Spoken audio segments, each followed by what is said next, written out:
ఆరాధనా నీకే, ఆరాధనా స్తుతి ఆరాధనా, ఆరాధనా నీకే, ఆరాధనా నీకే, ఆరాధనా నీకే, మహిమ ఘనతకు ఆరోళవు, నీవే మా దైవము. ఆమేన్. స్తోత్రం. ఇశ్రాయేలు ప్రజలకు దేవుడు ఆకాశం నుంచి మన్నాను కురిపించినాడు, కొండ నుంచి నిలిచిన దేవుడు, మన జీవితాలను పోషిస్తున్నవాడు ఆ నజరేయుడైన యేసుక్రీస్తుల వారు. ఆయన నామాన్ని స్తుతి చేద్దాం. ఆమేన్. స్తోత్రం. హల్లెలూయా. Praise the lord.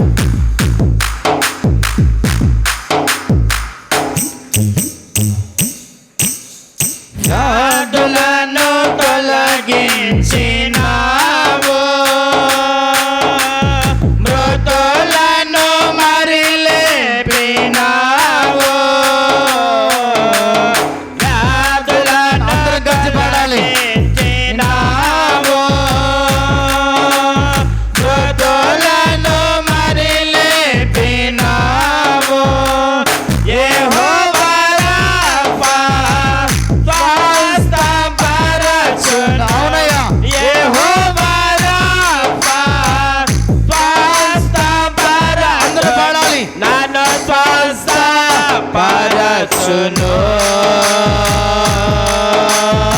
ఆరాధనా నీకే, ఆమేన్. ఆరాధనా. రెండు చేతులు పైకెత్తి ఆరాధన చేద్దాం. ఆరాధనా స్తుతి ఆరాధనా, ఆరాధనా నీకే, ఆరాధనా నీకే, ఆరాధనా నీకే, ఆరాధనా స్తుతి ఆరాధనా, ఆరాధనా నీకే, ఆరాధనా నీకే, ఆరాధనా నీకే, ఆరాధనా స్తుతి రెండు చేతులు పైకెత్తి ఆరాధన చేద్దాం. ఆరాధనా స్తుతి ఆరాధనా, ఆరాధనా స్తుతి ఆరాధనా, ఆరాధనా స్తుతి ఆరాధనా, ఆరాధనా స్తుతి ఆరాధనా, ఆరాధనా స్తుతి ఆరాధనా, ఆరాధనా స్తుతి ఆరాధనా, ఆరాధనా స్తుతి ఆరాధనా, ఆరాధనా స్తుతి ఆరాధనా. మనందరం కూడా దేవుని సన్నిధిలో సిద్ధపడదాం. ఆరాధనకు యోగ్యుడైన దేవుడు,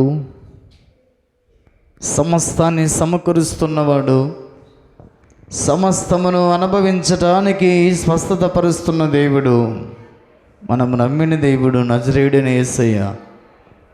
యేసయ్యా, మీరు మాతో మాట్లాడండి, మమ్మల్ని దర్శించండి ప్రభా అని మనందరం కూడా ప్రభు సన్నిధికి వచ్చిన మనం హృదయపూర్వకంగా మనపూర్వకంగా ప్రభుని అడుగుదాం. దేవుని జనాంగమా, దేవుడే మనతో మాట్లాడబోతున్నాడు. మనుషుడు మరొక మనుషునితో మాట్లాడితే వినలేడు, గ్రహించలేడు, పట్టించుకోడు. దేవుడే మాట్లాడబోతున్నాడు కాబట్టి ఆయన వాక్యాన్ని వినటానికి సిద్ధపడదాం. యేసయ్యా, నా మనసును కుదుటపరుచుకుని నీ వాక్యాన్ని వినేటువంటి ధన్యతను నాకు ప్రసాదించవా అని అడగండి. దేవుడే సహాయం చేయబోతున్నాడు. నడిపించిన దేవుడు మాట్లాడబోతున్నాడు. ఆయన వాక్కులు వినటానికి సిద్ధపడదాం. దేవుడే మనతో మాట్లాడబోతున్నాడు. ప్రార్థన పూర్వకంగా సిద్ధపడదాం. మనందరం కూడా సిద్ధపడదాం. మనందరం కూడా ఆయన మెల్లనైన స్వరాన్ని వినటానికి సిద్ధపడదాం.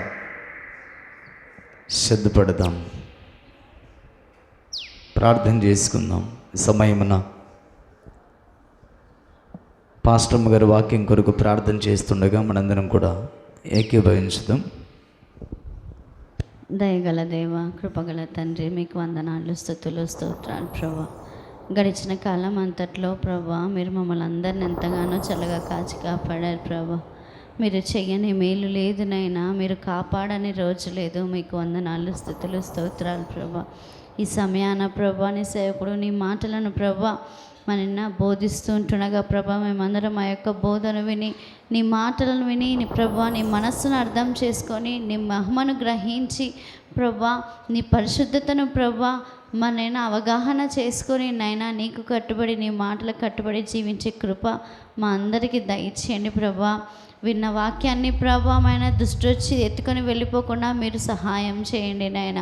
అయ్యా ఇదిగో తండ్రి, వినగల చెవులను, గ్రహించగల మనస్సును, జ్ఞాన వివేకాలను, వివేచనను ప్రభా మీరు మాకు దయచేయండి నైనా.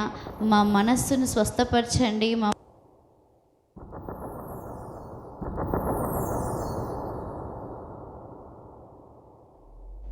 ప్రభా మన్నైనా నీ మాటలు బోధించబడుతూ ఉంటుండగా మేము శ్రద్ధతో, ఆసక్తితో అన్వయించుకుంటూ, మమ్మల్ని మేము పరిశీలించుకుంటూ ప్రభా నీ వాక్యమును విని, నీ వాక్యానుసారంగా ప్రభా మా యొక్క జీవితాన్ని మార్చుకొని నేను మహిమపరచువారిగా మేమందరం ఉండటానికి కృప చూపించమని యేసుక్రీస్తు అతి శ్రేష్టమైన పరిశుద్ధమైన ఆమేన్. అందరు కూర్చుండమ్మా.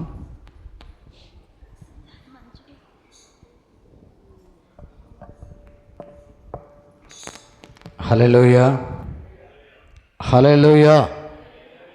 మంచిది. అంత బాగున్నారా అమ్మా? మీరు బాగున్నారా? మంచిగానున్నా. దేవుని అపారమైన ప్రేమ దేవుడు మనపై, మన కుటుంబాలపై దేవుడు అనుగ్రహించి ఆరోగ్యం ఇచ్చి ఆయన సన్నిధికి తోడుకుని ఉంచిన దేవునికి మహిమ, ఘనత, ప్రభావములు కలుగునుగాక. ఆమేన్. మంచిది. గడిచిన వారంలో దేవుడు మనతో మాట్లాడుతూ వచ్చిన మాటను జ్ఞాపకం చేసుకుని ముందుకి త్వరగా ముందుకు వెళ్దాం. చెప్పాలి.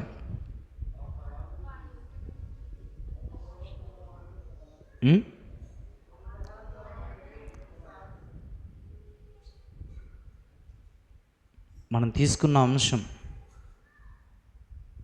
మీరు చెప్పేది కరెక్టే. చెప్పాలి. వాని యుద్ధ ఉన్న తలాంతును తీసి 10 తలాంతులు గల వానికి ఇవ్వుడి అన్న భావాన్ని ప్రభు చాలా స్పష్టంగా గడిచిన వారంలో దేవుడు మనందరితో మాట్లాడుతూ వచ్చాడు. ఎందుకు వాని యుద్ధ నుంచి ఆ తలాంతుని తీసి 10 తలాంతులు కలిగిన వానికి ఇవ్వమన్నాడు? నువ్వు విత్తని చోట కోయివాడవు అని ప్రభువైన యేసుక్రీస్తు వారిని ఇచ్చిన తలాంతుని తీసుకుని వెళ్ళి, ఒక తలాంతుకి ఇంకో తలాంతు వృద్ధి చేసుకోకుండా దాన్ని తీసుకుని వెళ్ళి ఎక్కడ పెట్టాడంట? పాతి పెట్టాడంట. పాతి పెట్టి ఆయన వచ్చిన తర్వాత తీసుకుని వచ్చి, అయ్యా ఇదిగో నువ్వు ఇచ్చిన తలాంతును మరలా నీకు తీసుకుని వచ్చాను అన్నాడు. ఏంట్రా ఇలా తీసుకొచ్చావంటే, నువ్వు విత్తని చోట కోయివాడవు అని ఆయన గురించి మాట్లాడుతూ తీసుకుని వచ్చి ఇచ్చేసాడు. ప్రేమైన దేవుని సంగమా, దేవుడు మాట్లాడుతున్నమాట. దేవుడు మనకిచ్చిన అధికారం కానీ, దేవుడు మనకిచ్చిన ఆ తలాంతులు కానీ, దేవుడు మనకిచ్చిన బాధ్యత కానీ మనం సరిగా నిర్వర్తించకపోతే దేవుడు మన యుద్ధం నుంచి తీసి పొరుగు వానికి దేవుడు దాన్ని ఇస్తాడు అన్న భావాన్ని గడిచిన వారంలో చాలా స్పష్టంగా దేవుడు మనతో మాట్లాడుతూ వచ్చాడు. అది ఉద్యోగమైనా, ఆస్తిపాస్తులైనా, తలంతులైనా, ఇంకేదైనా కానీ అది దేవుడు మన యుద్ధం నుంచి తీసి పారివేకే మనుపే దేవుడు మనకెందుకు ఇచ్చాడు దాని నిమిత్తమై దేవుని నామ ఘనత కొరకై వాడబడినప్పుడే అది దేవుడు మన జీవితాల్లో స్థిరంగా ఉంచుతాడన్న ఉద్దేశాన్ని దేవుడు చాలా స్పష్టంగా మాట్లాడుతూ వచ్చాడు. అందుకే దేవుడిచ్చిన అధికారాన్ని సరిగా వినియోగించుకున్నటువంటి సౌలు గారి జీవితంలో నుంచి దేవుడు రాజ్యాన్ని తీసి దాన్ని పొరుగువాడైన దావీదుకి దేవుడు దాన్ని ఇచ్చేసాడు. అందుకే ఈ భక్తి జీవితంలో మనమందరం కూడా దేవుడు మనకిచ్చిన ప్రతిదీ కూడా దేవుని నామ ఘనత కొరకే మనం దాన్ని వాడబడాలి. అప్పుడే దేవుని సన్నిధిలో బలా నమ్మకమైన మంచి దాసుడా, మంచి దాసురాలా అని దేవుడు మనం పిలుస్తాడు.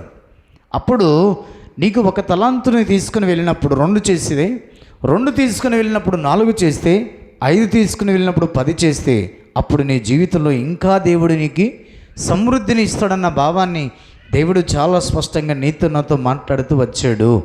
అట్టి వాక్యం మనందరి జీవితంలో దేవుడు నీరు కట్టి ఫలింప చేయునుగాక.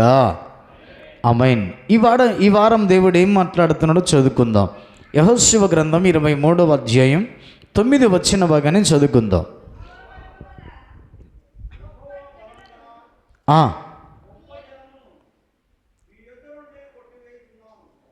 యెహోషువ 23:9 యెహోవా బలము గల గొప్ప జనములను మీ ఎదుట నుండి కొట్టివేసి ఉన్నాడు. మీ ఎదుట నేటి వరకును ఏ మనుషుడును నిలిచి ఉండలేదు. చిన్న ప్రార్థన చేసుకుందాం. తలలు వంచండి, కళ్ళు మూసుకుని ప్రార్థన చేసుకుందాం. మహాపరిశుద్ధుడైన తండ్రి, కృపా సత్య సంపూర్ణుడైన మా ప్రభా నీకు వందనాలు. ఈ మధ్యాహ్నం వేళని పునరుద్ధాన దినమున చదవబడిన లేఖన భాగాన్ని ఆధారము చేసుకుని ప్రభా మీరు మాతో మాట్లాడండి. మా ద్వారా నీ ప్రజలైన వారందరితో మాట్లాడి నీ వాక్యానుసారంగా జీవించే గొప్ప ధన్యతను భాగ్యాన్ని మా అందరికీ ప్రసాదింప చేయమని ప్రార్థన చేస్తూ ముందున్న వాక్య పరిచర్య అంతటిని మీ చేతులకు అప్పగించుకుంటూ యేసు క్రీస్తు దివ్యమైన నామమున ప్రార్థించి వేడుకొనుచున్నాను మా తండ్రి. ఆమేన్. అందరు కూర్చుండమ్మా. పిల్లల్ని అల్లరి చేయకుండా పెట్టుకోండి దయచేసి. బయట పిల్లలు అల్లరి చేయకుండా, అటు ఇటు తిరగకుండా నిశ్శబ్దంగా ఒక 30 నిమిషములు మాత్రమే మనకు సమయం ఉంది. ఈ 35 నిమిషాల వాక్య భాగాన్ని శ్రద్ధగా మనం విందాం. హల్లెలూయా. మంచిది. ఇక్కడ యెహోషువ ద్వారా దేవుడు మాట్లాడుతున్నటువంటి మాట ఏమిటంటే, యెహోవా బలము గల గొప్ప జనములను మీ ఎదుట నుండి కొట్టివేసి ఉన్నాడు అని రాయబడింది. ఇశ్రాయేలుల ప్రజలందరినీ కూడా దేవుడు ఐగుప్తు నుంచి తీసుకుని వెళుతున్నప్పుడు మోషే నాయకత్వంలో ఇశ్రాయేలుల ప్రజలందరూ కూడా మేము బానిసత్వము నుంచి విడిపించబడి మేము పాలు తేనెలో ప్రవహించే సస్యశ్యామలమైన దేశానికి వెళుతున్నాం అని ఇశ్రాయేలుల ప్రజలందరూ కూడా గంతులు వేస్తూ ఎంతో సంతోషముతో పాలు తేనెలో ప్రవహించే దేశానికి వెళుతున్నప్పుడు ఎంతోమంది రాజులు, ఎన్నో దేశాల వారు ఇశ్రాయేలుల ప్రజలని ఆ కానానుకు చేరకూడదని, వారి జీవితాల్లో ద్వారి మధ్యములోనే పతనము చేయాలని శత్రువులు ఎంతోమంది అడ్డుపడుతూ వచ్చారు. ఎంతోమంది వారిని పతనం చేయాలని వచ్చారు. కానీ దేవుడు మోషే నాయకత్వంలో మోషే గారిని దేవుడు చక్కగా నడిపిస్తూ ఇశ్రాయేల్ ప్రజలందరినీ కూడా తోడుకుని వెళుతున్నప్పుడు యెహోషువ మోషే కింద నాయకుడిగా ఉన్నాడు. మోషే తర్వాత నాయకుడు కావలసిన వాడు యెహోషువ. మోషే సంతోషంగా జీవితాన్ని కొనసాగించుకుంటున్నాడు. యెహోషువ కూడా మోషే నాయకత్వంలో నడిపించబడుతున్నాడు. యెహోషువనేమో మోషే ఉన్నాడు నాకు ధైర్యంగా వెళుతున్నాడు. కానీ కొన్ని రోజుల తర్వాత, కొన్ని సంవత్సరాల తర్వాత మోషే గారు మరణించారు.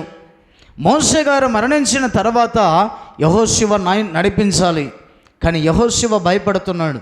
యెహోషువతో దేవుడు చెప్పిన మాట, భయపడకుమో, నిబ్బరము కలిగి ధైర్యముగా ఉండము అని చెప్తూ ఈ మాట తెలియజేస్తున్నాడు. ఏమంటున్నాడు? యెహోవా బలము గల గొప్ప జనములను మీ ఎదుట నుండి కొట్టివేసి ఉన్నాడు. హల్లెలూయా, హల్లెలూయా. నీ ఎదుట బలము కలిగిన జనాలు ఉన్నారే, నిన్ను కావలి కాసి దారి మధ్యలో నిన్ను ప్రయాణం చేయకుండా అడ్డగించాలని రాజులు, సైన్యము, ఎంతోమంది గొప్ప జనాంగాలు ఉన్నాయే, అవన్నీ కూడా నేను కొట్టివేసి ఉన్నానని దేవుడు చాలా స్పష్టంగా యెహోషువతో దేవుడు మాట్లాడుతున్నాడు. ఈ మధ్యాహ్నం వేళ దేవుడు నీతో నాతో మాట్లాడుతున్న మాట, ఈ ఆత్మీయ యాత్రలో ప్రయాణం చేస్తున్నప్పుడు నీవు ముందుకు వెళ్లకుండా నీ జీవితంలో బలమైనటువంటి రీతిగా, బలమైనటువంటి జనాంగం ఏ విధంగా ఇశ్రాయేలును అడ్డుకోవాలని చూస్తూ వచ్చాడో, నీ జీవితంలో ముందుకు సాగిపోకుండా అనారోగ్యమైనటువంటి శత్రువు, నీ జీవితంలో బలహీనమైనటువంటి శత్రువు, సమస్యలోనే శత్రువు నీ ఎదుట నిలిచి ఉండి నేను అడ్డుకుంటున్నాయేమో. ఈ మధ్యాహ్నం దేవుడు మాట్లాడుతున్న మాట ఏమిటంటే, నీ ఎదుట ఉన్న శత్రువులను నేను కొట్టివేసి ఉన్నాను అని దేవుడు మాట్లాడుతున్నాడు. హల్లెలూయా, హల్లెలూయా. అందుకే ప్రియమైన దేవుని సంగమా, దేవుడు నీతో నాతో మాట్లాడుతున్న మాట, దేవుని సన్నిధానములోన నీకు ఏదైతే ఏ విధంగా అడ్డుపడుతున్నాయో వాటన్నిటిని కూడా దేవుడు మధ్యాహ్నం వేళ కొట్టివేయునుగాక. ఆమేన్. దేవుడు నీ శత్రువును కొట్టివేస్తే దేవుడు చెప్తున్న మాట చదవండి. కొట్టివేయును మీ ఎదుట నేటి వరకును ఏ మనుషుడును నిలిచి ఉండలేదు. హల్లెలూయా, హల్లెలూయా. ఆయన నీ శత్రువును కొట్టివేస్తే ఇంకెవ్వడు నీ ఎదుట నిన్ను అడ్డగించడానికి నిలువనేరడు అని దేవుడు మాట్లాడుతున్నాడు. అందుకనే దేవుని సన్నిధానములోన నీ శత్రువును నీ ఎదుట నిలవకుండా దేవుడే కొట్టివేయునుగాక. ఆమేన్. అప్పుడు దేవుడి సన్నిధానములోన శత్రువు అనేవాడు కొట్టివేయబడితే నువ్వు సమాధానంగా, నెమ్మదిగా పాలు తేనెలు ప్రవహించే దేశానికి చేరుకోగలుగుతావు. ఏ శత్రువుని ఎదుట నిలవకుండా దేవుడే కొట్టివేస్తే నువ్వు సమస్యలు లేకుండా ముందుకు సాగిపోతావు. దేవుని మందిరానికి రావాలన్న సమస్య, మన జీవితంలో సమాధానంగా ఉండాలన్న ఏదో ఒక సమస్య, ఏదో ఒక శత్రువు.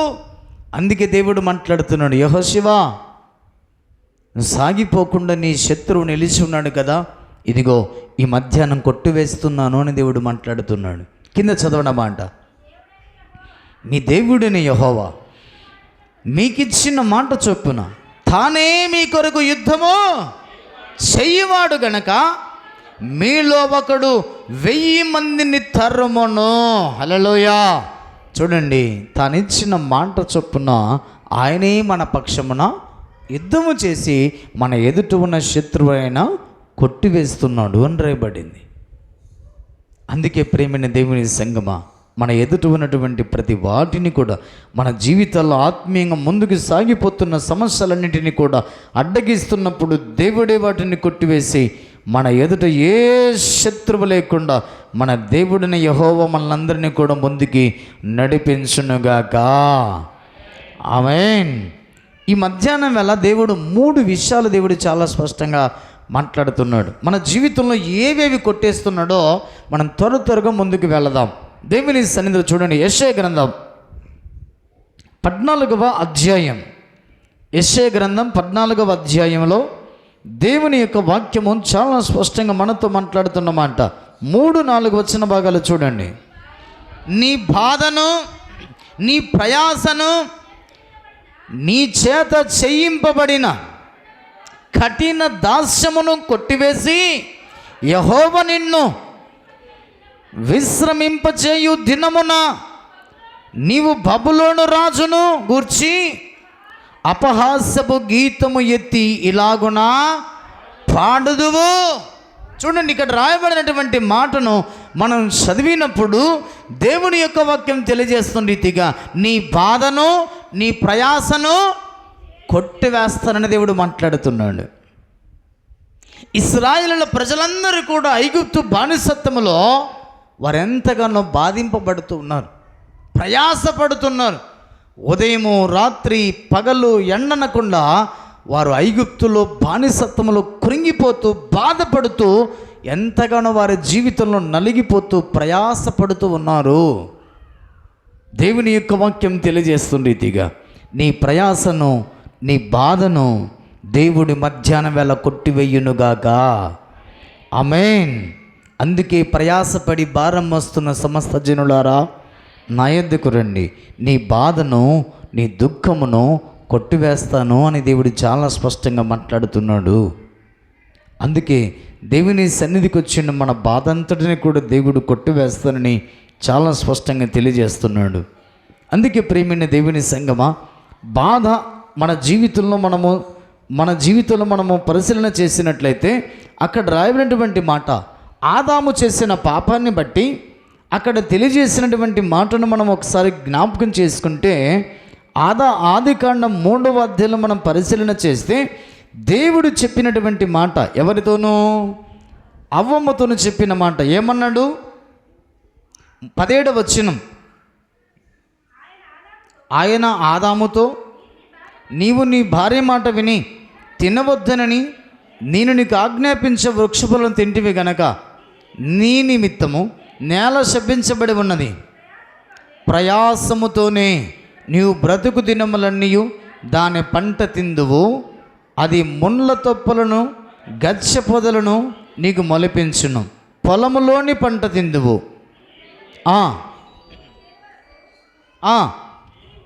నీవు నేలకు తిరిగి చేరు వరకు నీ ముఖము చెమట కార్చి ఆహారము తిందువు, ఏలయనగా నీవు మన్నే గనక తిరిగి మరలా మన్నైపోదువని చెప్పెను. ఇక్కడ మనం చదివితే అంతకంటే ముందుగా 16వ వచనం ఒకసారి చూడండి.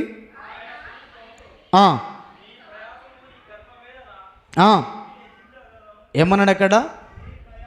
ఆయన స్త్రీతో నీ ప్రయాసమును నీ గర్భవేదన నేను మిక్కిలి హెచ్చించెదను అన్నాడు. ఎందుకు ఆ మాట అవ్వతోనూ ఆదాముతోనూ దేవుడు చెప్తూ వచ్చాడంటే దేవుడు చెప్పిన మాట వారు తిరస్కరించి ఉన్నారు.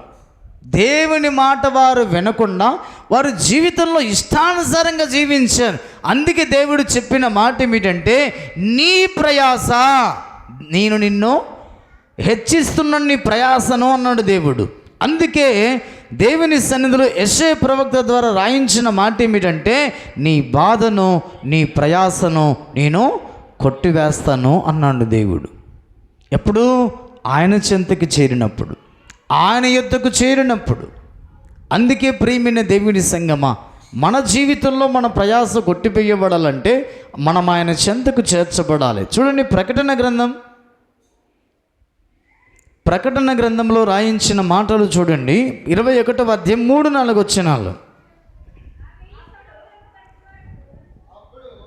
అప్పుడు ఇదిగో దేవుని నివాసము మనుషులతో కూడా ఉన్నది, ఆయన వారితో కాపురముండును, వారాయన ప్రజలయ్యిందురు, దేవుడు తానే వారి దేవుడై ఉండి వారికి తోడయుండును, ఆయన వారి కన్నుల ప్రతి బాష్ప బిందువును తుడిచివేయును. హల్లెలూయా. ఆయనే మన దేవుడై ఉన్నాడు. ఆయన మనల్ని ఏం చేస్తున్నాడంట? ప్రతి బాష్ప బిందువును తుడిచివేస్తున్నాడు. ప్రతి బాధను ప్రతి ప్రయాసను దేవుడు తుడిచివేస్తున్నాడు, కొట్టివేస్తున్నాడు అని దేవుడు చాలా స్పష్టంగా రాయించాడు. అందుకనే ప్రియమైన దేవుని సంగమా, ఇదిగో దేవుని నివాసము మనుషులతో కూడా ఉన్నది. ఆయన మనతో ఉన్నాడు, మనం ఆయనతో ఉండాలి. అప్పుడు మన ప్రయాసను దేవుడు ఏం చేస్తున్నాడంట? కొట్టివేస్తానని రాయించాడు. మన జీవితంలో ఎన్నో విధాలుగా ప్రయాసపడుతున్నాం, బాధపడుతున్నాం, దుఃఖపడుతున్నాం, వేదన పడుతున్నాం. అట్టి వేదనలన్నీ కూడా దేవుడి మధ్యాహ్నం వల్ల కొట్టివేయునుగాగా.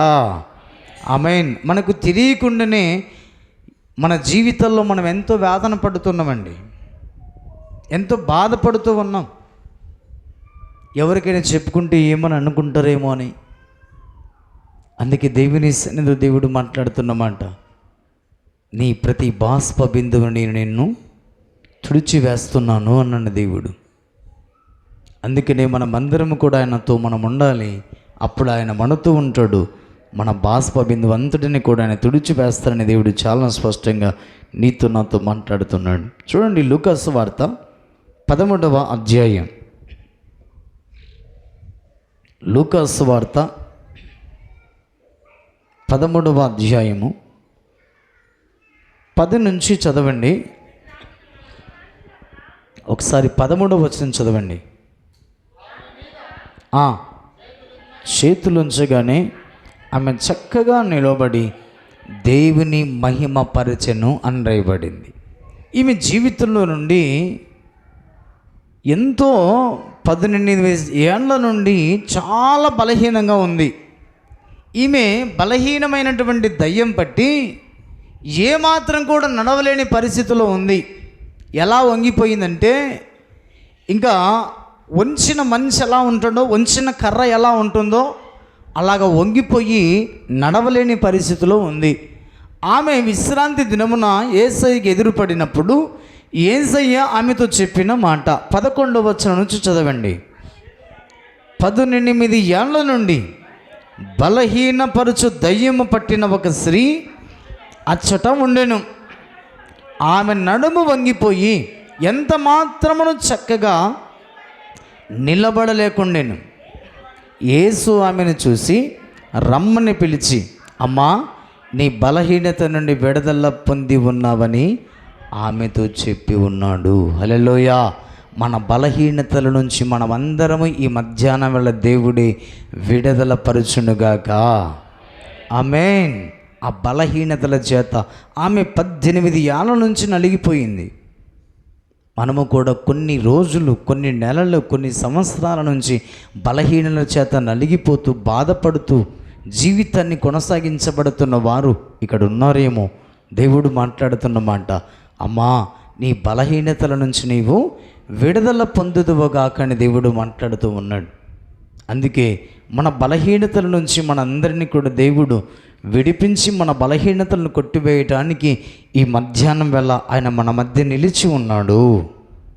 అందుకే దేవుని సంగమ, దేవుని సన్నిధికి వచ్చిన మనందరం కూడా దేవుని మహిమపరిచే బిడలుగా ఉండాలి, దేవుని ఘనపరిచే బిడలుగా ఉండాలి. మన జీవితంలో నుండి మనము ఎలా దేవుని ఘనపరుస్తున్నాము, ఏ విధంగా దేవుని ఆరాధిస్తున్నాం, ఏదో వాక్యానికి వచ్చి వాక్యం వినిపోతే మన జీవితంలో దేవుని ఘనపరుస్తున్నాం అనుకుంటున్నావేమో.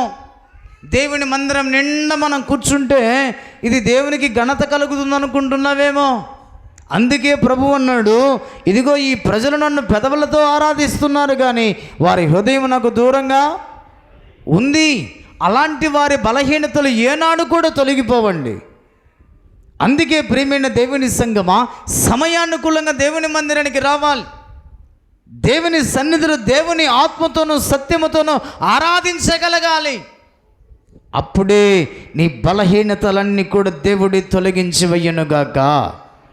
ఆమేన్.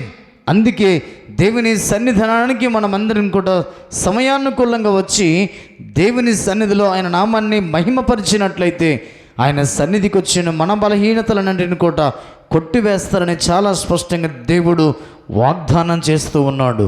అట్టి వాగ్దానాన్ని దేవుడు మన జీవితంలో దేవుడు నెరవేర్చునుగాక. ఆమేన్. జఫన్య పుస్తకంలోనికి రండి. జఫన్య గ్రంథం 3వ అధ్యాయం 2వ మాటగా దేవుని సన్నిధిలో చాలా స్పష్టంగా మనతో మాట్లాడుతున్న మాట. జఫన్య 3వ అధ్యాయం 14-15 వచనాలు చదవండి. సియోను నివాసులారా ఉత్సాహధ్వని చేయుడి, ఇశ్రాయేలులారా జయధ్వని చేయుడి, యెరూషలేము నివాసులారా పూర్ణ హృదయముతో సంతోషించి గంతులు వేయుడి. తాను మీకు విధించిన శిక్షను యెహోవా కొట్టివేసి ఉన్నాడు. ఆమేన్. హల్లెలూయా. దేవుని సన్నిధిలో దేవుడు చాలా స్పష్టంగా మాట్లాడుతున్నమాట. సియోను నివాసులారా, యెరూషలేము ప్రజలారా, ఇదిగో యెహోవా మీ శిక్షను కొట్టివేసి ఉన్నాడు. మీరు గంతులు వేయండి, ఉత్సాహధ్వని చేయుడి. దేవుడు మన శిక్షను కొట్టివేస్తే కలవరి శిలువలో మన కొరకు ఆయన ప్రాణత్యాగం చేసి మనము శిక్షింపబడవలసిన సమయమున, మనము శిక్ష పొందవలసిన ఆ కలవరి శిలువలో ఆయన మరణించి మన శిక్షను తొలగించి వేసి మన శిక్షను కొట్టివేస్తే మనం ఎక్కడ ఆయనను కనపరుస్తున్నామండి? ఇంకా ఆయనను మరలా మనము ఆయనను సిలువ వేస్తూ ఉన్నాం, ఆయన శిక్షిస్తూ ఉన్నాం. అందుకే దేవుడు మాట్లాడుతున్నమాట, మీకు విధించిన శిక్షను యెహోవా కొట్టివేసి ఉన్నాడు. మనకు విధించిన శిక్షను ఆయన మీద వేసుకుని ఆయన మన శిక్షను ఏం చేశాడు? ఆయన కొట్టివేశాడు. మనము మరణించవలసిన స్థానంలో ఆయన మరణించి మన శిక్షను కొట్టివేసిన దేవుడు మనము నమ్మిన దేవుడు. హల్లెలూయా, హల్లెలూయా. మన శిక్షను కొట్టివేసిన దేవుని సన్నిధిలో మనం ఎలా ఉండాలి? ఉత్సాహముతో ఉండాలి, సంతోషముతో గంతులు వేయాలి. మన దేవుని చక్కగా ఆత్మతోనూ సత్యముతోనూ ఆరాధించగలగాలి. అప్పుడే ఆయనకు ఘనత కలుగుతుంది, మన జీవితాలకు నెమ్మది కలుగుతుంది, సమాధానం కలుగుతుంది. లేకపోతే మన శిక్ష ఇంకా నిలిచి ఉంటుందన్న భావాన్ని దేవుడు చాలా స్పష్టంగా మాట్లాడుతూ ఉన్నాడు. ఆ మాట చదవండి. యోహాను సువార్త 8వ అధ్యాయం. యోహాను సువార్త 8వ అధ్యాయం తీసారా? 10-11 చూడండి. యేసు తల ఎత్తి చూసి, అమ్మా, వారు ఎక్కడున్నారు? ఎవరునూ నీకు శిక్ష విధింపలేదా అని అడిగినప్పుడు ఆమె, లేదు ప్రభువా అనెను. అందుకు యేసు, నేనును నీకు శిక్ష విధింపను. హల్లెలూయా. ఏమన్నాడు యేసు ప్రభువారు? అమ్మా, ఎవరు నిన్ను శిక్షించలేదా? ఎవరు నీ మీద మొదటిగా రాయి వేయలేదా? ఒకవేళ ఎవడైనా ఒకడు రాయి వేసింటే అందరూ ఆమె మీద రాళ్ళు విసిరి చంపేవారు. యేసుప్రభు అడిగాడు, అమ్మా, ఎవరు నీ మీద రాయి వేసి నిన్ను శిక్షించలేదా అంటే ఆమె చెప్పిన మాట, ఎవరు నన్ను శిక్షించలేదు. అప్పుడు యేసుప్రభు అన్నాడు, నీ మీద ఉన్న శిక్ష నేను కొట్టివేసి ఉన్నాను, నేను కూడా నిన్ను ఏమాత్రం కూడా శిక్షించను. కానీ నువ్వు చేయవలసిన పని ఒకటి ఉంది. ఏంటి అది? ఆ మాట చదవండి. నీవు వెళ్ళి ఇక పాపము చేయకమని ఆమెతో చెప్పాను అని రాయబడి. ఈ మధ్యాహ్నం వేళ నీతో నాతో దేవుడు మాట్లాడుతున్నమాట. నేను ఏమాత్రం కూడా నీ మీద ఉన్న శిక్షని తొలగించకపోతే నువ్వు శిక్షకు పాత్రుడవు. కానీ నీ మీద ఉన్న శిక్షని నేనేం చేశాను?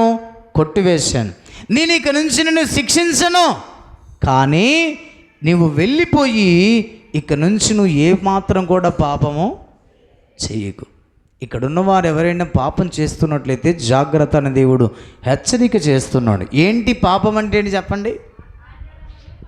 ఆజ్ఞ అతిక్రమమే పాపం. ఏ ఆజ్ఞ? దేవుడిచ్చిన ఆజ్ఞ. దేవుడిచ్చిన ఆజ్ఞ, మొట్టమొదటి ఆజ్ఞ ఏంటి? ఆజ్ఞ నిన్ను వలె నీ పొరుగు వారిని ప్రేమించాలి. దేవుని సన్నిధానములోన మన పొరుగు వారిని ప్రేమిస్తున్నామండి? చెప్పాలి, ప్రేమిస్తున్నావా? అమ్మా, ఇక నుంచి నువ్వు వెళ్ళి పాపం చేయొద్దు. మరలా పాపం చేసావా, ఆ శిక్ష నీ మీదకి వస్తుంది. శిక్ష నీ మీదికి రాకుండా ఉండాలంటే నువ్వు మరలా వెళ్ళి పాపము చేయొద్దు అని దేవుడు చాలా స్పష్టంగా మాట్లాడుతున్నాడు మధ్యాహ్నం వేళ. అందుకే ప్రేమైన దేవుని సంగమా, నీ ప్రయాసను, నీ బాధను ఆయన కొట్టివేసి ఉన్నాడు. ఈ మధ్యాహ్నం వేళ నీ శిక్షను ఆయన కొట్టివేసి ఉన్నాడు అని చాలా స్పష్టంగా మాట్లాడుతున్నాడు. నీ శిక్ష కొట్టివేసి ఉన్నటువంటి దేవుని సన్నిధిలో నువ్వు ఎలా బ్రతకాలో దేవుడు నేర్పిస్తున్నాడు. ఇక నుంచి నువ్వు వెళ్ళి ఏ పాపమో చేయొద్దు అన్నాడు దేవుడు. చేయకుండా ఏం చేయమన్నాడు?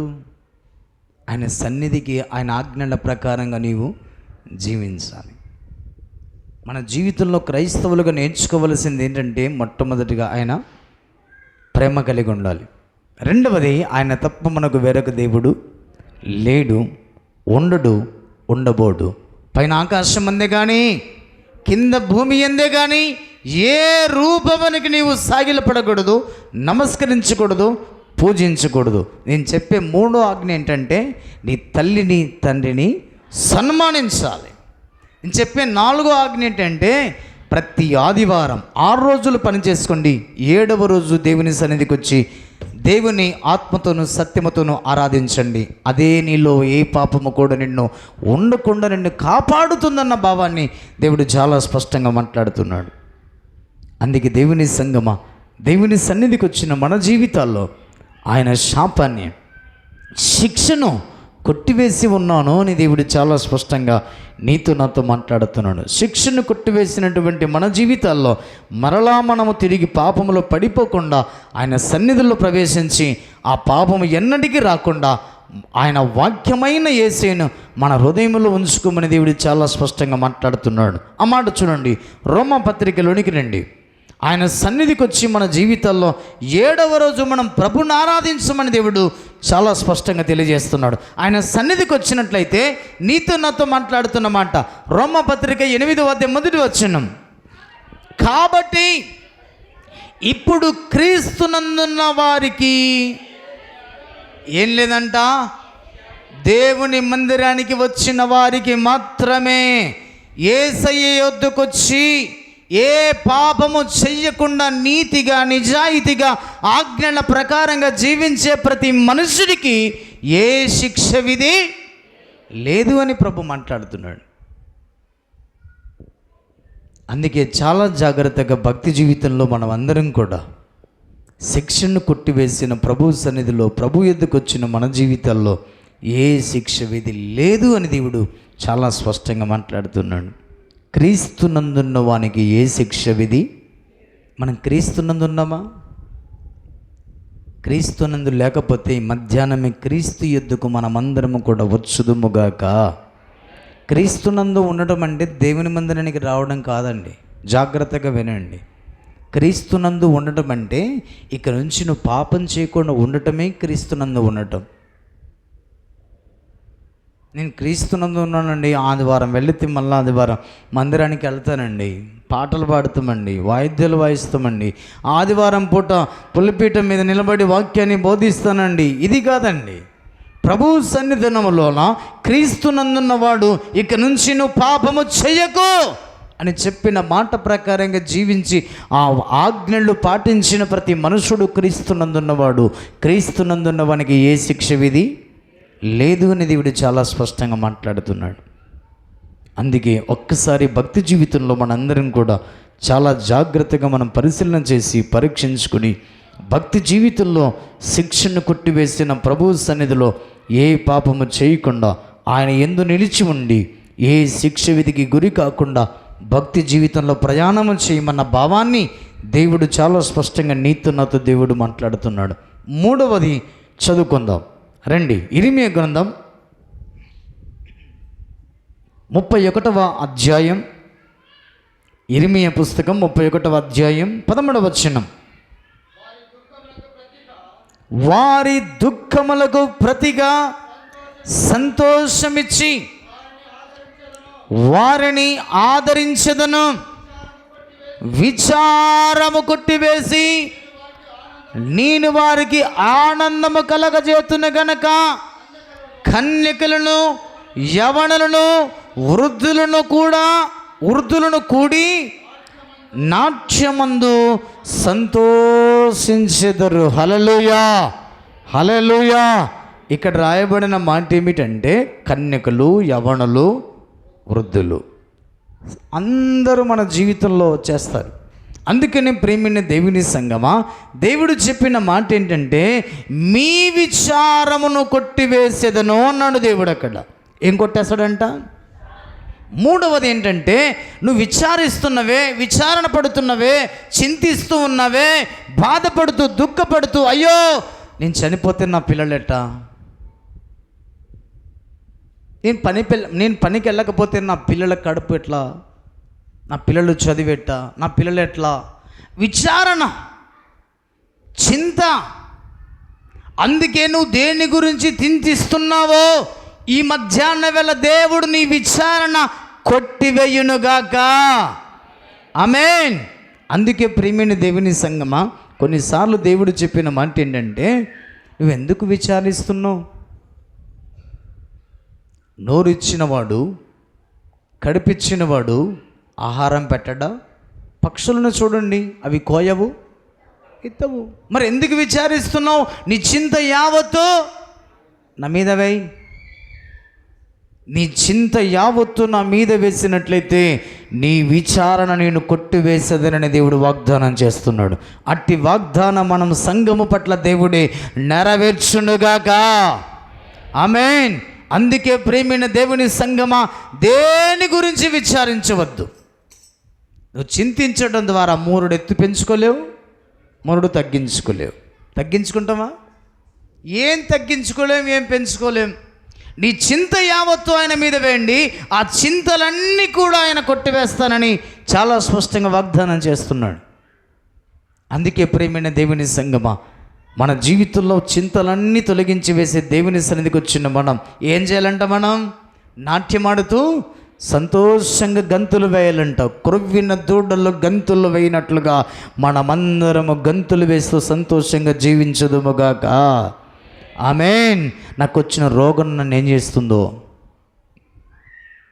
నా జీవితంలో నా అప్పులు నన్ను ఎక్కడికి తీసుకెళ్ళిపోతాయో, పొలములు వేసిన పంట చేతికొస్తుందో రాదో అన్న చింత పక్కన పెట్టి నీ చింత యావత్తు ఆయన మీద వేసి ప్రభు సన్నిధిలో సంతోషంగా గడపండి. నీ దుఃఖాన్ని నాట్యముగా మార్చునుగాక. ఆమేన్. అందుకే దేవుని యొక్క వాక్యం తెలియజేస్తున్నటువంటి రీతిగా ఏమన్నాడు అక్కడ? వారి దుఃఖమునకు ప్రతిగా సంతోషమిచ్చి వారిని ఆనందింపజేసేదను, విచారమును కొట్టివేస్తాను. విచారాన్ని కొట్టివేసిన తర్వాతనే నీకు ఆనందం, సంతోషం, సమాధానం కలుగుతుంది. అందుకే నీ విచారణ అంతా కూడా ఆయన మీద వేయమని దేవుడు చాలా స్పష్టంగా మాట్లాడుతున్నాడు. చూడండి, కీర్తనలు ముగించబోతున్న కీర్తనలు 31వ కీర్తన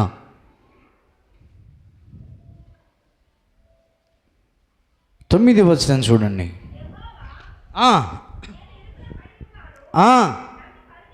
నన్ను కరుణింపుము, విచారము వలన నా కన్ను క్షీణించుచున్నది. అమ్మ చాలమ్మ. ఇక్కడ ఏమన్నాడు భక్తుడైన దావీదంటే, నాకు విచారణ ఉన్నది, నా విచారణ వలన నా కన్నులు క్షీణించిపోతున్నాయి.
విచారణ కలిగి జీవిస్తున్నాను, నా జీవితంలో విచారణ వలన నా కన్నులు క్షీణించుచున్నాయని భక్తుడైనటువంటి దావీదు గారు చాలా స్పష్టంగా తెలియజేస్తున్నాడు. నా ప్రాణము, నా దేహము క్షీణించుచున్నది, నా బ్రతుకు దుఃఖముతో వెళ్ళబుచ్చుచున్నాను అన్నాడు.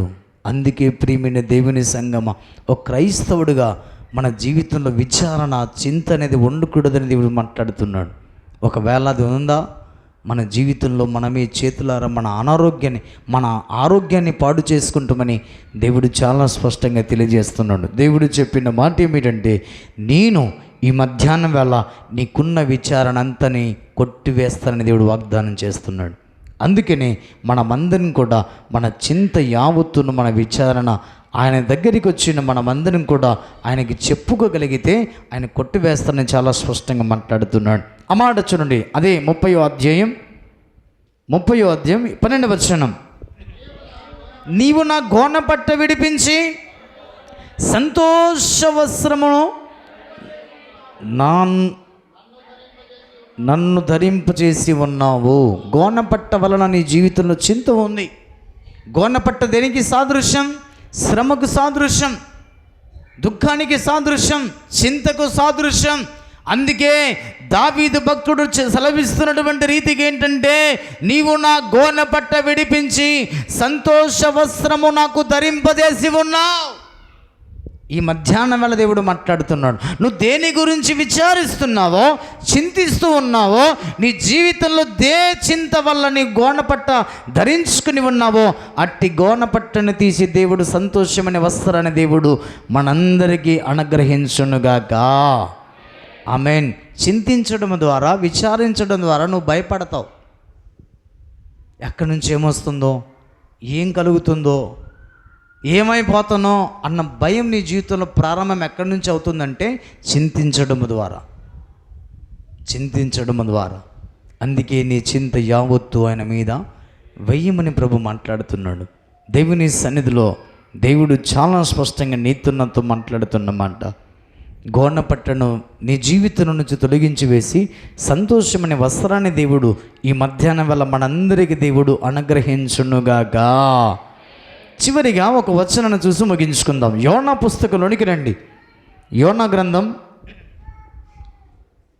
ముగించబోతున్న యోనా గ్రంథం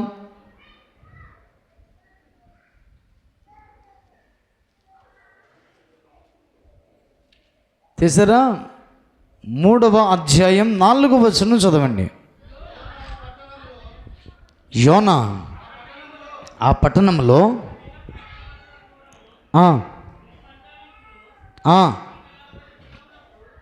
ఇక 40 దినములకు ఈ నినివే పట్టణము నాశనమగునని ప్రకటన చేయగా నినివే పట్టణపు వారు దేవుని యందు విశ్వాసముంచిరి. హల్లెలూయా. జాగ్రత్తగా వినండి. నీ విచారణ కొట్టివేయబడాలంటే దేవుని సన్నిధిలో నువ్వు ఎలా జీవించాలో 3 విషయాలు దేవుడు చాలా స్పష్టంగా ఈ యోనా పుస్తకం ద్వారా మనకు నేర్పిస్తున్న మాటను జ్ఞాపకం చేసుకుందాం. ఒకసారి నిద్రపోతున్న వాళ్ళందరూ కూడా హల్లెలూయా చెప్పండి ఒకసారి. హల్లెలూయా, హల్లెలూయా. అందరం గట్టిగా ఒకసారి 2 చేతులు పైకెత్తి హల్లెలూయా చెప్పుదాం. హల్లెలూయా, హల్లెలూయా. మంచిది. నేను చెప్పే వాక్యం అర్థమవుతుందండి? అర్థమవుతుంటే తలలు ఊపకుండా గట్టిగా చెప్పండి. అర్థమవుతుంది అనే వాళ్ళు మాత్రమే హల్లెలూయా గట్టిగా చెప్పండి. హల్లెలూయా. మరి అర్థమవుతుంటే నిద్ర ఎందుకు అవుతున్నారు మరి? మంచిది. చెప్పాలి కాబట్టి చెప్పాలి కదా, అంతేనండి. మంచిది. చాలా స్పష్టంగా అర్థం కాకపోతే ఇంటికి వెళ్ళి యూట్యూబ్లో మనము లద్దగిరి ఏబిఎం చర్చ్ అని, లద్దగిరి ఏబిఎం చర్చ్ అని కొడితే యూట్యూబ్లో వస్తుంది మనం చెప్పే వాక్యం అంతా. అప్పుడు వినండి. దేవుడు చాలా స్పష్టంగా నీతో నాతో మాట్లాడుతున్నమాట. నీ విచారణ దేవుడు కొట్టివేసి ఉన్నానని చాలా స్పష్టంగా దేవుడు అక్కడ తెలియజేస్తున్నాడు. నినివే ప్రాంతానికి ఒక వర్తమానం పంపాడు దేవుడు. ఏ వర్తమానం? హలో, ఇక 40 రోజుల్లో నినివే ప్రాంతం ఏమైపోతుందంట? నాశనం కాబోతుంది. ఎందుకు? ఆ ఘోరమైనటువంటి పాపము యెహోవా దృష్టికి గొప్పదైందంట. గొప్పదైతే దేవుడు నినివే ప్రాంతానికి యోనా అనే ప్రవక్తను పంపాడు. అదంతా మనకు తెలిసిన కథనే. డైరెక్ట్గా 3వ అధ్యాయంలోకి వచ్చేసా. వెళ్ళి ఒక దిన ప్రయాణం అంత దూరం వెళ్ళి సువార్త ప్రకటించాడు. హలో, రాజులు, ప్రధానులు, మంత్రులు, సామాన్యులు, సామంతులు వినండి. 40 రోజుల్లో నినివే ప్రాంతము నాశనం కాబోతుందని ప్రకటించాడు. అప్పుడు ఏం కావాలి ప్రజలు చెప్పండి? 40 రోజులా చనిపోబోతున్నాం. చింత ప్రారంభమైంది. వారి జీవితంలో విచారణ ప్రారంభమైంది. కానీ ఏ మాత్రం కూడా వారు విచారించకుండా, ఎవరండి వాళ్ళు? ఒక అన్య జనాంగం. ఏం చేశారు వాళ్ళు? దేవుడు మాట్లాడుతున్న మాట, నీ విచారణ ఈ మధ్యాహ్న వేళ కొట్టివేయబడాలంటే నినివే ప్రాంత ప్రజలను చూసి మనం నేర్చుకోవలసినటువంటి 3 విషయాలు దేవుడు మాట్లాడుతున్నాడు అక్కడ. చదవడం మాట 5వ వచనం. నినివే పట్టణపు వారు దేవుని యందు మొట్టమొదటిగా వారు ఏముంచారంట? ఇశ్రాయేలుల దేవుడు నిజ దేవుడు. ఆయన ఇశ్రాయేలుల దేవుడే వాగ్దానం చేశాడు, ఆయన యందు విశ్వాసం ఉంచితే విచారణ కొట్టివేసే దేవుడు అని గుర్తించి దేవుని యందు విశ్వాసం ఉంచిన జనాంగం నినివే ప్రాంత ప్రజలు. అందుకే దేవుని సంగమా, నీ విచారణ కొట్టివేయబడాలంటే దేవుని యందు విశ్వాసం ఉంచండి. రాళ్ళ యందు, చెట్ల యందు, ఆ సోదె చెప్పే వాళ్ళ యందు విశ్వాసం ఉంచి నమ్మకం ఉంచకుండా ఈ దేవుని యందు విశ్వాసం ఉంచండి. నీ విచారణ కొట్టివేయబడుతుంది. నాకొచ్చిన రోగాలు ఈరోజు ఉంటే రేపు వెళ్ళిపోతాయి అన్న ధైర్యంతో నువ్వు ఉండగలుగుతావు.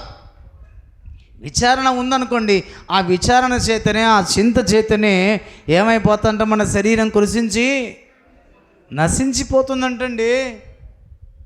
దేవుని సన్నిధిలో జాగ్రత్తగా మనం బ్రతకడం నేర్చుకోవాలి. చింతలు ఎందుకు వస్తున్నాయంటే దేవుని యందు విశ్వాసం ఉంచకపోవటం వల్లనే. చింతించడం ద్వారా మన జీవితాల్లో మనము కొంచెం ఎత్తు పెంచుకోలేం, కొంచెం తగ్గించుకోలేం. కానీ చింతించడం ద్వారా మన శరీరము కృషించి నశించిపోతుంది. అందుకే జాగ్రత్త కలిగి ప్రభు సన్నిధిలో నినివే ప్రాంత ప్రజల వలె దేవుని యందు విశ్వాసం ఉంచి మన చింత యావత్తును తొలగించి వేసుకుందుముగాక. ఆమేన్. 2వ విషయం చూడండి, 9వ వచనం. మనుషులందరూ తమ తమ దుర్మార్గములను విడిచి తాము చేయు బలత్కారమును మానివేయవలెను. చాలమ్మా. 2వది ఏం చేస్తారంట నినివే ప్రాంత ప్రజలు? విశ్వాసులు ఏం చేయాలి? దుర్మార్గమైన కార్యాలు విడిచిపెట్టాలి. మోసపూరితమైన మాటలు, మోసపూరితమైన ఆలోచనలు మానాలి. ఇంతవరకు మన జీవితంలో ఉన్నాయేమో, వాటిని తొలగించి వేసుకుంటే నీ విచారణ కొట్టివేయబడుతుంది. వాటిని తీసివేసుకుంటే నువ్వు బాగుపడతావు, మనం బాగుపడతామన్న భావాన్ని దేవుడు అక్కడ మాట్లాడుతున్నాడు. అందుకే దేవుని సంగమ, దేవుడు నీతో నాతో మాట్లాడుతున్నమాట. ఇది నినివే ప్రాంత ప్రజలందరూ కూడా వారి దుర్మార్గమైన కార్యములు వారు మానివేశారు. ఆ మాట చదవండి.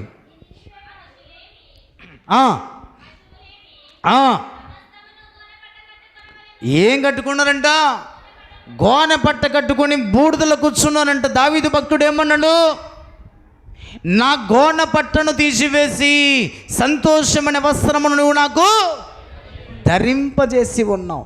గోనె పట్ట వారి జీవితంలోనికి వచ్చిన నినివే ప్రాంత ప్రజలు యెహోవా యందు విశ్వాసం ఉంచారండి. దుర్మార్గమైన కార్యాలు విడిచిపెట్టారండి. నా దేవుడు గోనె పట్టును తీసేసే దేవుడు ఇశ్రాయేలుల దేవుడని యెహోవా యందు వారు విశ్వాసం ఉంచి దుర్మార్గమైన కార్యములు వారు తొలగించి వేసుకొని ఏం చేశారంట? ఆ మాట చదవండి. జనులు మనోపూర్వకముగా దేవుని వేడుకొనవలెను. హల్లెలూయా. మనోపూర్వకంగా మనం దేవుని వేడుకుంటున్నామండి. మన దేవుడు కరుణావాస్తలమును కలిగిన వాడు. పాటలన్నీ అయిపోయినాక దేవుడు మన మందిరానికి వెళ్ళినా దేవిస్తాడు. చివరిగా కానుకేసే సమయానికి వెళ్ళినా కానుకేసే విధానాన్ని బట్టి దేవుడు నన్ను కరుణిస్తాడు, దీవిస్తాడు అని నిర్లక్ష్య వాస్తవముతో జీవితాన్ని కొనసాగించుకుంటూ ఉంటే జాగ్రత్త అని దేవుడు మాట్లాడుతున్నాడండి. ఇంతగా దేవుడు హెచ్చరించిన మనసు మారకపోతే విచారణ కొట్టివేయబడదు అన్న భావాన్ని దేవుడు ఇక్కడ తెలియజేస్తున్నాడు. మనోపూర్వకంగా దేవుని వేడుకొనవలను అని దూతలు నినివే పట్టణంలో చాటించి ప్రకటన చేసిరి. అప్పుడు 10వ వచనాన్ని చదవండి. ఈ నినివే వారు తమ చెడు నడతలను మానుకొనగా వారు చేయుచున్న క్రియలను దేవుడు చూసి పశ్చాత్తాపుడై వారికి చేయుదునని తన మాట ఇచ్చిన చాలు. అక్కడేమన్నాడు దేవుడు? చూశాడు వాళ్ళని. ఏం చూశాడు? విశ్వాసాన్ని చూశాడు, క్రియలు చూశాడు. విశ్వాసాన్ని చూసి, దేవుని యందు వారు విశ్వాసం ఉంచిన విధానాన్ని చూసి, దుర్మార్గమైన కార్యాలను మానుకున్నట్టును చూసి, మనపూర్వకంగా దేవుని వారు అడగటాన్ని చూసి, దేవుడు ఏం చేశాడంట? వారికి చేయుదునని మాట ఇచ్చిన కీడు చెయ్యక మానెను. హల్లెలూయా, హల్లెలూయా. విచారణ ద్వారా, మన జీవితంలో చింతించడం ద్వారా మన శరీరము కృషించి నశించిపోతుంది. అట్టి కీడు మన జీవితంలోనికి రాకుండా ఉండాలంటే నినివే ప్రాంత ప్రజల వలె చింతించకుండా యెహోవా యందు విశ్వాసం ఉంచి, దేవుని సన్నిధిలో దుర్మార్గమైన కార్యాలు విడిచిపెట్టి మనపూర్వకంగా దేవుని వేడుకుని ఆయన సన్నిధిలో జీవిస్తే, నిన్ను నన్ను చూస్తున్న దేవుడు ఈ వాక్యానుసారంగా జీవించే ప్రతి విచారణ కలిగి జీవిస్తున్న ప్రతి ఒక్కరి విచారణ మధ్యాహ్నం వేళ దేవుడు కొట్టివెయ్యునుగాక. ఆమేన్. అందుకే ప్రేమిని దేవుని సంగమా, దేవుడు మాట్లాడుతున్న మాట ఏంటంటే, నీ బాధను, నీ జీవితంలో ఉన్నటువంటి ప్రయాసను దేవుడు కొట్టివేయటానికి వచ్చాడు. మన జీవితంలో నీ శిక్షను, మన మీద ఉన్నటువంటి శిక్షను కొట్టివేయటానికి, ఆ శిక్ష ద్వారా నశించి నరకానికి వెళుతున్న సమయమున ఆ శిక్షను కొట్టివేయడానికి వచ్చిన వాడే మనం నమ్మినటువంటి నజరేయుడైనటువంటి యేసుక్రీస్తు. అందుకే శిక్షను కొట్టివేసిన దేవుడు, మన బాధను, మన విచారణ కొట్టివేసిన దేవుడు. అందుకే మనమందరం కూడా నినివే ప్రాంత ప్రజల వలె మారు మనస్సు కలిగిన తర్వాత, దేవుని సువార్త విన్న తర్వాత వారు ఏ విధంగా దేవుని యందు విశ్వాసం ఉంచారో అలా విశ్వాసం ఉంచుతున్నామండి. ఎప్పుడు? వర్తమానం పంపిన తర్వాత అండి. ఎన్ని సంవత్సరాల నుంచి ఈ వర్తమానాన్ని మనం వింటున్నామో, ఈ వర్తమానాన్ని వింటున్నా నినివే ప్రాంత ప్రజల వలె దేవుని యందు విశ్వాసం ఉంచకపోతే నీ శిక్ష కొట్టివేయబడదు. నీకున్నటువంటి ఆ యొక్క వేదనకరమైనటువంటి ఆ బాధ తొలగించి వేయబడదు. అది తొలగించి వేయబడాలంటే నీ ప్రయాసాన్ని, బాధ, నీ శిక్ష, నీ యొక్క చింత కొట్టివేయబడాలంటే దేవుని యందు విశ్వాసం ఉంచి దుర్మార్గమైన కార్యములను విడిచిపెట్టి ప్రభు సన్నిధిలో మనమందరము కూడా మనపూర్వకంగా దేవుని సన్నిధిలో భక్తి చెయ్యుదుముగాక. మోకరించండి. మనమందరం కూడా ప్రభు సన్నిధిలో ఒక్కసారి జ్ఞాపకం చేసుకుందాం. దేవుడే మన జీవితాలకు ఆధారమైన వాడు. దేవుని సన్నిధికి వచ్చిన మనందరము కూడా మన జీవితంలో ఉన్నటువంటి శత్రువు నిలిచి ఉన్నాడు ముందర. యెహోషువ, భయపడవద్దు, ధైర్యంగా ముందుకి సాగిపో. ఎందుకు భయపడుతున్నావు? నీ ఎదుట ఉన్నటువంటి బలమైనటువంటి జనాంగమైన శత్రువు ఉన్నాడే, వాడిని కొట్టివేసి ఉన్నాను. నీ ఎదుట ఎవ్వడు ఇక నుంచి నిలబడని దేవుడు మాట్లాడుతున్నాడు. నీ ఎదుట ఏ శత్రువు నిలబడటానికి భయపడతాడు? ఎందుకంటే నీ పక్షమున యుద్ధము చేయవాడను నేనే అని దేవుడు మాట్లాడుతున్నాడు. అందుకే ప్రేమైన దేవుని ప్రజలారా, మన జీవితంలో ప్రయాసను, బాధను కొట్టివేయటానికి నీ యొద్ద నిలిచి ఉన్నాడు ఆయన. నీ బాధ ఏంటమ్మా? అమ్మా, నీ ప్రయాస ఏంటి? మన జీవితంలో శిక్షించబడిన సమయమున, శిక్షకు అర్హులమైన మన సమయమున ఆ శిక్షను భరించలేని పరిస్థితులు మనం ఉన్నామని గుర్తించిన దేవుడు శిక్షను కొట్టివేసిన దేవుడు. ఆ శిక్ష మన మీదికి మరలా రాకుండా ఉండాలంటే ఏ పాపము చేయకుండా ఆయన సన్నిధిలో మనము జీవించమని దేవుడు మాట్లాడుతున్నాడు. బ్రతికినంత కాలం ఆయన సన్నిధిలో ఆయన పాదాల చెంత పడి ఆయన గణపరచమని, మహిమపరచమని అంటున్నాడు. క్రీస్తునందున వానికి ఏ శిక్ష విధి లేదు.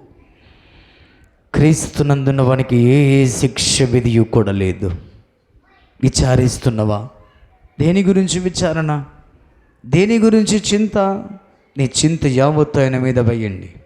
చింతలన్నీ తీర్చే దేవుడు, మన నమ్మిన దేవుడు. చింతించుట ద్వారా మన శరీరము కృషించి పాడైపోతుంది, నలిగిపోతుంది. అందుకే ప్రియమైన దేవుని ప్రజలారా, నీ చింత అనే గోనెపట్ట తీసి నీ జీవితంలో ఆయన ప్రశస్తమైనటువంటి ఆయన మన జీవితంలో సమాధానమైన వస్త్రాన్ని, నెమ్మది అనే వస్త్రాన్ని దేవుడు నినివే ప్రాంత ప్రజలకు ఇచ్చిన దేవుడు ఈ మధ్యాహ్న వేళ మనందరికీ అనుగ్రహించునుగాక.